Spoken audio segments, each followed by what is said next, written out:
God in Japanese is karma, isn't it?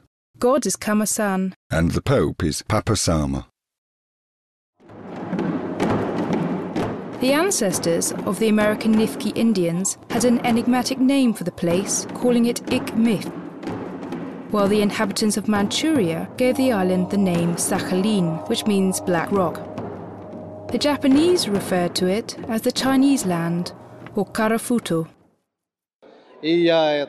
And I was so full of joy that I hugged a tree and even began to cry.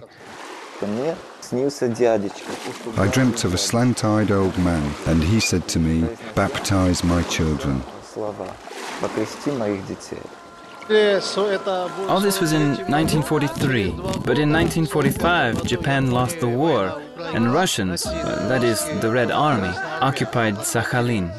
My grandma and grandpa, they'd say, "Why bother learning Russian? It makes no sense. We're just about to leave for Korea." That just about dragged on for 40 years.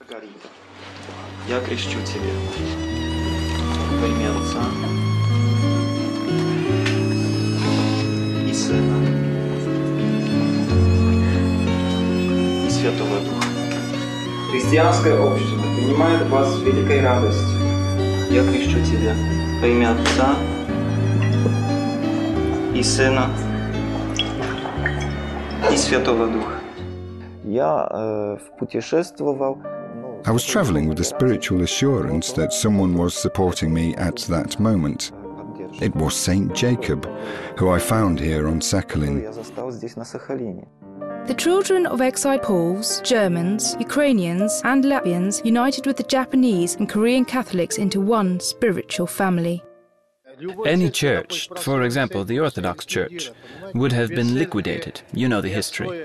Without a church, I lived alone with my prayers. In the morning and in the evening, I would read prayers. We lived like that for 50 years, without a church. On this spot of dry land once lived the Nifki, the Nanai, the Oroki, the Yevgenki and the Anew. And over the years, the Japanese, Chinese and Russians have spilt blood to possess it. When they told Bishop Masura that such an individual was on his way over, the bishop just clapped his hands and said, "That's just the sort of person I need." During the first month, I couldn't sleep. And many thanks to this church, because people leave here full and happy. When the late Father Benedict arrived, and Father Yaroslav Vishnevsky, we found some hope of establishing a parish here. Well, now we have a church. It's my second family.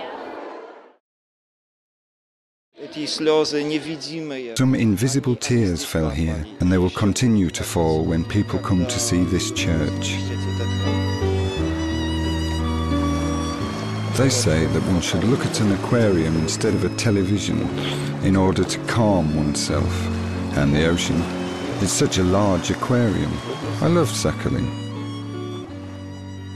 I love Sakhalin. It's a difficult love, through tears, but I love it.